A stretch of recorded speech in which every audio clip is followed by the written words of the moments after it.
The first rule of winning a land war is simple. Never interrupt your enemy while they're making the most expensive mistake of their lives. The smell of fresh asphalt reached me long before I saw the machines. It drifted across the open pasture like a warning carried on the warm Texas wind, mixing with the familiar scent of cedar, dry grass, and the rich black soil my grandfather had spent his entire life protecting. I eased my pickup onto the old gravel trail that cut through the northern edge of my ranch, rolled down the window, and listened. The steady rumble of bulldozers, the metallic clank of excavator buckets, the sharp beeping of reversing loaders. None of those sounds belonged on my land. I rounded the last bend and stopped without saying a word. Right there, stretching across the rolling hills of my family's ranch, was a brand-new 4-lane entrance road. Fresh concrete curbs gleamed under the afternoon sun. Decorative stone walls framed both sides of the entrance. Massive wrought iron letters announced, "Willow Ridge Estates Grand Entrance," as if those words somehow erased 100 years of ownership. Workers in reflective vests hurried back and forth while landscaping crews planted rows of live oaks beside pavement that hadn't existed a week earlier. Beyond the construction site, expensive homes climbed the hills in perfect rows, each one facing a road they had no legal right to use. I turned off the engine and stepped onto the gravel. My boots crunched against stones that my father and I had spread together nearly 20 years earlier. The air carried the smell of diesel fuel and freshly cut limestone, but underneath it I could still catch the faint scent of wild sage growing beyond the construction fence. One of the foremen spotted me standing there and waved casually before returning to his clipboard, assuming I was just another curious rancher watching progress. Then she appeared. Victoria Hayes climbed out of a white luxury SUV with sunglasses resting perfectly on her blonde hair and a smile polished by years of selling expensive dreams to unsuspecting buyers. She walked across the brand-new pavement with the confidence of someone who believed paperwork could rewrite history. "Beautiful, isn't it?" she asked, spreading her arms toward the entrance like she had personally built the state of Texas.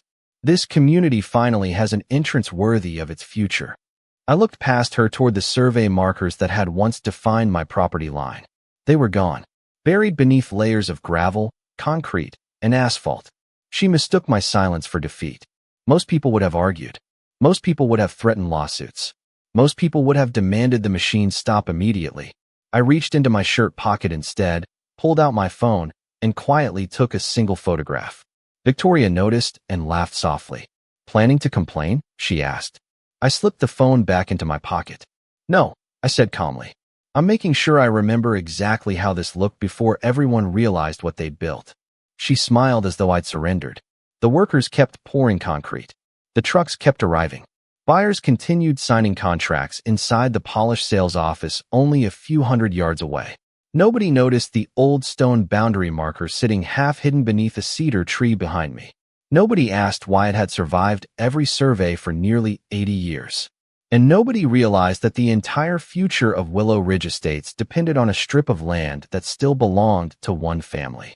Mine. The photograph stayed on my phone untouched for the rest of the afternoon. Not because I needed proof for myself, but because my grandfather used to tell me that memory fades while evidence never does. I drove another mile along the old ranch road until the construction noise disappeared behind a line of pecan trees, and suddenly the world sounded familiar again. Wind rustled through the tall grass. A pair of meadowlarks called from an old fence post. Somewhere beyond the creek, cattle moved lazily toward a stock pond that had watered this ranch for decades. That silence reminded me why my family never sold this place, even when developers came waving checks big enough to change anyone's life. My grandfather, Samuel Cole, bought the first 800 acres in 1958 after returning from military service with little more than determination and a second-hand tractor. He believed land was not something you flipped for profit. It was something you borrowed from your children.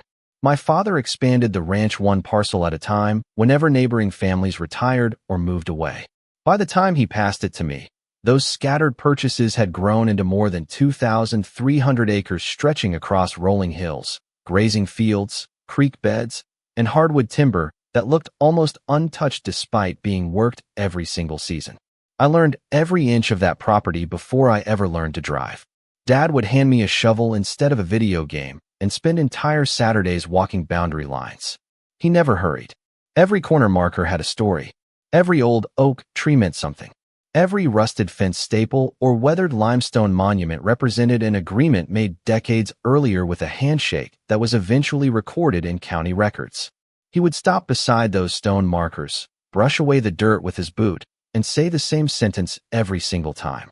Land only belongs to the people willing to remember where it begins and where it ends. Back then, I thought he was simply teaching me how to manage a ranch. Years later, I realized he had been teaching me how to protect it. After college, I came home instead of chasing an office job in Dallas. Friends called me stubborn for choosing fences over skyscrapers and livestock over boardrooms, but I never regretted it. I learned surveying, water rights, mineral leases, easements, and county property law because ranching was never just about cattle. It was paperwork, patience, and understanding that one forgotten document could become more valuable than an entire pasture. While other landowners trusted memory alone, Dad insisted every survey, every deed, every easement, and every amendment be stored inside a climate-controlled room in the old ranch house. Metal filing cabinets lined one wall from floor to ceiling, each drawer labeled in his neat handwriting. Most visitors saw old paper collecting dust. I saw the real fence surrounding our ranch, standing beside the creek that afternoon. I looked back toward the distant construction cranes rising above the trees. They thought they had built an entrance into a luxury subdivision. What they had really built was a monument to their own assumptions. Because somewhere inside those filing cabinets rested a document my father had shown me only once, then quietly returned to its folder with a smile that told me I would understand its importance one day. Watching the sun settle lower over the pasture, I realized that day had finally arrived. The next morning, a certified envelope waited inside my mailbox, perfectly centered, as though someone had taken extra time to make sure I would notice it. The thick paper smelled faintly of fresh printer ink when I opened it on my kitchen table beside a mug of black coffee that had already gone cold. Across the top, embossed in dark blue, were the words Willow Ridge Estates Homeowners Association. Beneath that came 3 pages of polished legal language explaining that a newly completed community access corridor now crossed what they described as formerly unused acreage. According to their attorney, the road benefited the surrounding region, improved property values, and would remain in place for the greater good. The final page contained something that almost made me smile. They had enclosed an invoice. $3,800 for landscaping maintenance surrounding the entrance, followed by a monthly assessment for road upkeep beginning the following quarter. They were billing me to help maintain a road they had built on my own ranch. I folded the papers carefully instead of crumpling them. My father always said that emotional people create evidence for the other side. Calm people collect it. 2 hours later, I drove into town and parked outside the subdivision sales office. The building smelled of fresh paint, expensive coffee, and new carpet. Framed renderings covered every wall, showing smiling families walking beneath the very entrance they had poured across my property. A young sales representative greeted me with a rehearsed smile before recognizing my last name on the visitor log. Her expression changed almost immediately. She disappeared into a hallway and returned with Victoria Hayes. She looked completely relaxed, dressed in a tailored cream jacket with a leather portfolio tucked beneath one arm. She invited me into a conference room overlooking the construction site. Through the floor-to-ceiling windows, I watched concrete mixers rolling in while crews installed decorative lighting along the median. Victoria rested both hands on the polished table. She spoke slowly, as if explaining something obvious to a stubborn child. She said the community had already invested millions of dollars into infrastructure and that progress could not be delayed because of outdated property questions. She assured me their legal team had reviewed everything thoroughly. She even suggested that I should consider donating the strip of land because the positive publicity would make me look generous. Then she slid another folder across the table. Inside was a prepared easement agreement offering what she called a fair settlement. The amount would not have purchased 10 acres of grazing land, much less the strategic entrance serving an entire development. I closed the folder without signing a single page. Outside, I could hear nail guns echoing through the neighborhood and smell fresh mulch being spread around newly planted trees. Every passing minute added more permanent improvements directly on land they still did not own. Victoria mistook my silence for hesitation. She leaned back confidently and said that fighting a project this large would take years, cost a fortune, and accomplish nothing except delaying the inevitable. I thanked her for her time, stood up, and wished her a pleasant afternoon. As I walked back toward my truck, I noticed survey crews placing fresh stakes even deeper inside my property line. Nobody asked for permission. Nobody checked the original boundary markers. They simply trusted the newest map in their hands, believing ink printed last month somehow outweighed records preserved for generations. Watching them work beneath the bright Texas sun, I realized something important. They were no longer simply building a road. With every truckload of concrete, every signed purchase contract, and every new family moving into those houses, they were quietly increasing the price of their own mistake. For the next several weeks, I did exactly what everyone expected me not to do. I stayed patient. Every morning before sunrise, I drove the perimeter roads with a thermos of coffee riding in the cup holder and a notebook resting on the passenger seat. The cool morning air smelled of damp earth and cedar, while the first rays of sunlight reflected off fresh pavement that seemed to stretch a little farther every day. Construction crews arrived before 7 o'clock, their diesel engines breaking the quiet that had defined these hills for generations. I watched them install drainage pipes, traffic signs, decorative fencing, irrigation systems, and rows of expensive landscaping. They poured more concrete, planted larger trees, and erected taller entrance monuments. Every improvement became another permanent investment sitting on land they had never legally acquired. Friends kept calling after word spread through the county. One neighbor asked why I had not parked my truck across the entrance. Another suggested hiring private security to block the equipment. A retired rancher down the road shook his head and told me I was being too polite. I simply thanked each of them and changed the subject. None of them knew what my father had taught me about disputes involving land. Once emotions enter the conversation, facts become harder for everyone else to hear. Meanwhile, Victoria appeared everywhere. Her photograph filled local real estate magazines. Billboards along the highway advertised luxury living just minutes from downtown. Drone videos showed smiling couples driving through the very entrance built across my property. The comments online praised the elegant design, the beautiful landscaping, and the convenient access road connecting the subdivision to the county highway. Every advertisement made me smile a little more because every glossy photograph captured something far more valuable than marketing. It documented exactly where every improvement had been built. One afternoon, I stopped by the county clerk's office to record copies of several routine ranch documents. The familiar smell of old paper and polished wood greeted me the moment I walked inside. Linda, the deputy clerk, recognized me immediately. She had processed paperwork for my father for nearly 30 years. She asked how things were going, and I simply replied that I was organizing family records. I never mentioned the road. I never complained about the subdivision. Instead, I quietly ordered certified copies of historical plats, survey revisions, and property transfers covering nearly 70 years. Linda raised an eyebrow when she saw the date range, but never asked another question.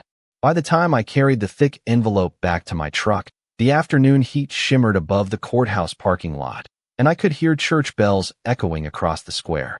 Back at the ranch, I added every certified document to the growing stack inside my father's old filing cabinet.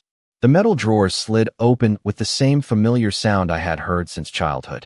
I compared maps, traced boundary lines, highlighted recording numbers, and built a timeline that reached back decades before Willow Ridge Estates had ever existed. Outside, the subdivision celebrated another construction milestone with banners, balloons, and catered lunches for contractors. Inside my ranch house, the only sounds were turning pages, the scratching of a pencil, and the steady ticking of the old wall clock above my father's desk. They believed they were racing toward victory because every passing day made their development look more complete. I understood something they did not. Every passing day also made their legal position more difficult to escape, because the larger the project became, the harder it would ever be to pretend it had been built anywhere else. 3 weeks later, the subdivision looked almost finished. The entrance lights turned on every evening exactly 15 minutes after sunset, casting a warm glow across pavement that had once been open pasture. Fresh sod covered the shoulders of the road. Decorative flags fluttered from polished stone columns. Luxury moving trucks rolled through the gates almost every day, unloading furniture into homes that were selling faster than anyone in the county expected. Victoria had every reason to believe she had won. I had given her no dramatic confrontation, no angry speeches, and no emergency injunction to slow construction. Instead, I spent my evenings inside the old ranch house surrounded by maps spread across my father's oak desk. One rainy afternoon, I unlocked the bottom drawer of the tallest filing cabinet, a drawer my father rarely opened unless he was handling something important. Inside were thick folders tied with faded cotton ribbons, each labeled in his careful handwriting. I worked through them one by one until I found a narrow envelope marked North Boundary Access, original recording. The paper inside felt unusually heavy despite its age. It was an easement agreement recorded decades before the subdivision had ever been imagined. I read every line twice, then a third time. My pulse stayed steady, but I could feel the corners of my mouth beginning to lift. The agreement did not simply describe a property boundary. It established permanent access rights that remained under the exclusive authority of the Cole family unless formally released through a separately recorded instrument. I already knew we had never signed such a release. To be certain, I compared the recording number against every certified county document I had collected during the previous weeks. Every reference matched perfectly. The legal descriptions aligned with the original survey monuments my father had insisted I memorize as a teenager. The old limestone marker beneath the cedar tree was not just a forgotten piece of history. It was still controlling the exact corridor where the new entrance had been built. The following morning, I drove to the county records office again. The archive room carried the familiar scent of aging paper and cool air from oversized filing systems. After requesting several historical plat books, I carefully traced each revision forward through the decades. Property ownership had changed around our ranch many times. Ranches became neighborhoods. Hayfields became shopping centers. Dirt roads became highways. Yet one detail remained untouched in every official record. The access corridor crossing our northern boundary had never been transferred, abandoned, or extinguished. It still belonged exactly where my father said it did. I made certified copies, thanked the clerk, and carried the documents back to my truck in complete silence. Driving home, I passed the entrance where landscapers were planting colorful flower beds beneath the stone monument. Buyers stopped to take photographs while children rode bicycles along sidewalks that smelled of fresh concrete warming beneath the afternoon sun. They saw a thriving new community preparing for its grand opening. I saw something entirely different. Every flower planted, every light fixture installed, every closing scheduled with a future homeowner increased the financial weight resting on one legal assumption that had never actually been verified. Sitting in my driveway that evening, I placed the certified records beside the original easement on my father's desk. The missing piece had finally revealed itself, and for the first time since I watched those bulldozers cross my land, I understood that I did not need to stop their project. I only needed to let them finish believing it belonged to them. By the beginning of autumn, the development looked complete enough to appear on magazine covers. The entrance lights glowed every evening without fail, reflecting across the smooth asphalt while families walked beneath newly planted oak trees, believing they had found the perfect neighborhood. Delivery trucks came and went from sunrise until dusk. Landscapers trimmed shrubs into perfect shapes. A fountain near the entrance sent water sparkling into the air every afternoon. The place looked permanent. That was exactly what I wanted. Every improvement increased the value of something they still had no legal authority to occupy. I kept my routine unchanged. Before daylight, I checked fences, counted cattle, and inspected water tanks just as I had done for years. If anyone watched me from the subdivision, they saw an ordinary rancher living an ordinary life. They did not see the growing binder inside my truck containing certified copies of surveys, deeds, historical plats, easement records, dated photographs, and daily construction logs. Every visit to my northern boundary ended the same way. I stood beside the old limestone marker beneath the cedar tree and took another photograph from the exact same location. Week after week, the background changed. First there was gravel, then concrete, then decorative lighting, then stone columns, then finished landscaping. The marker never moved. Neither did the property line. One afternoon, I received another letter from the association. This one congratulated nearby property owners on the successful completion of the community entrance and reminded me that future maintenance assessments would soon become due. I placed it beside the earlier invoice without responding. Those letters were becoming just as valuable as the photographs because they confirmed something important. The association openly acknowledged responsibility for every improvement crossing that corridor. They were documenting their own involvement better than I ever could. Around the same time, local newspapers published cheerful stories about record home sales inside the neighborhood. Real estate agents praised the impressive entrance as one of the community's strongest selling points. Drone footage captured cars flowing smoothly through the road every weekend. I saved copies of those articles as well. Public statements have a way of becoming very interesting once lawyers begin reading them carefully. A few neighbors still question my patience. One evening, a rancher from the next property leaned against my fence and asked if I had finally given up. I smiled and told him some harvests take longer than others. He laughed because he thought I was talking about cattle prices. I was thinking about timing. There is a difference between being right and proving you are right. The first depends on facts. The second depends on choosing the exact moment those facts cannot be ignored. That moment was getting closer every day. Invitations for the subdivision's grand opening celebration appeared in local businesses throughout the county. Colorful banners promised food trucks, live music, guided model home tours, and special incentives for new buyers. Victoria's smiling photograph appeared beside every announcement, proudly welcoming everyone to the community she believed she had created. Watching those advertisements, I felt no anger at all, only certainty. They had invested months of work, enormous sums of money, and countless public promises into a single entrance that served as the heart of their entire development. They believed completion meant security. I understood it meant commitment. Once the ribbon was ready to be cut, once every camera arrived, once every contract depended on that road remaining exactly where it was, there would be no easy way to quietly walk back from the assumption that had guided every decision they had made. They thought the finish line was only days away. From where I stood beside that weathered stone marker, it looked much more like the point where the real story was finally about to begin. The invitation arrived on a Friday afternoon, printed on thick cream-colored cardstock with embossed gold lettering that practically reflected confidence. Willow Ridge Estates grand opening celebration. Saturday at 10 o'clock. Community tours, local officials, ribbon cutting, and a welcome from the Homeowners Association president. I set the invitation beside the growing stack of documents on my father's desk and looked once more at the binder that had slowly come together over the past several months. Every certified survey, every historical plat, every recorded deed, every easement, every photograph taken from the same limestone marker, every letter the association had mailed me, every advertisement proudly displaying the entrance road. Nothing was missing anymore. Early Monday morning, while the subdivision celebrated another successful weekend of home sales, I drove to the office of an attorney my father had trusted for decades.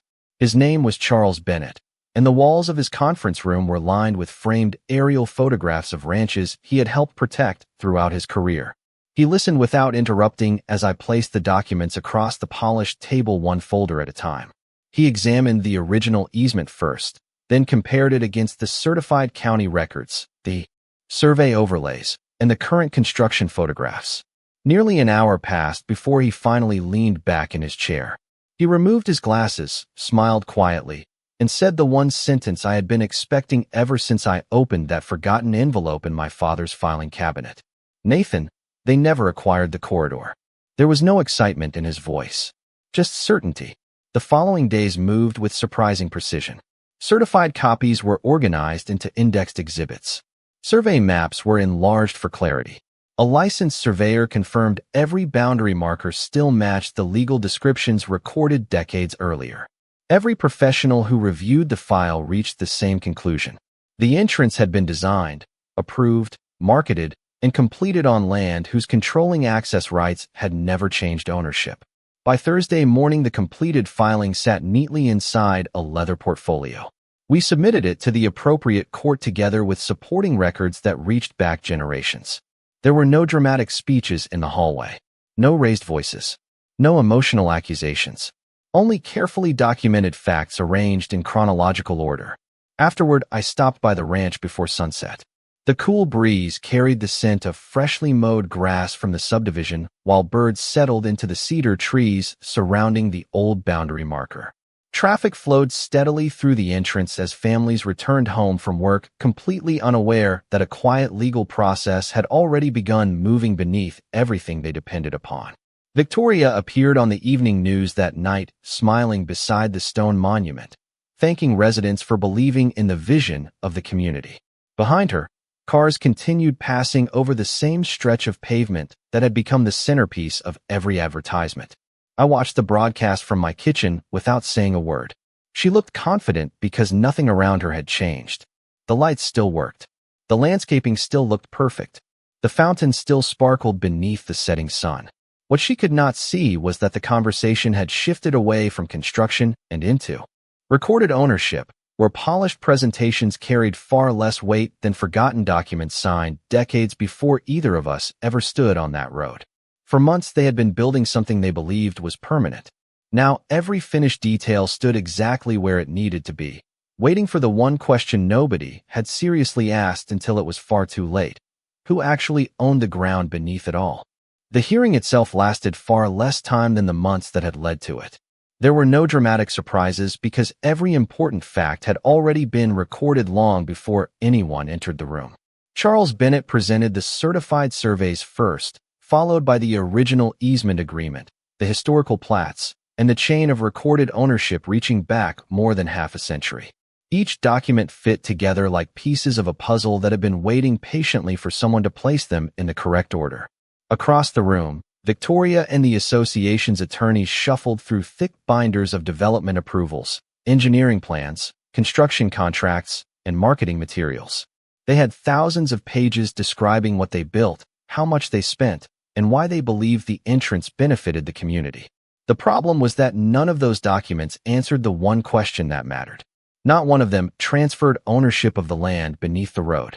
When the licensed surveyor explained how the original limestone boundary marker still matched the legal descriptions recorded decades earlier, enlarged aerial photographs appeared beside certified plats showing the exact location of every improvement. The entrance monument, the landscaped median, the decorative lighting, the sidewalks. Every single feature rested within the corridor controlled by my family's recorded rights. The room became noticeably quieter.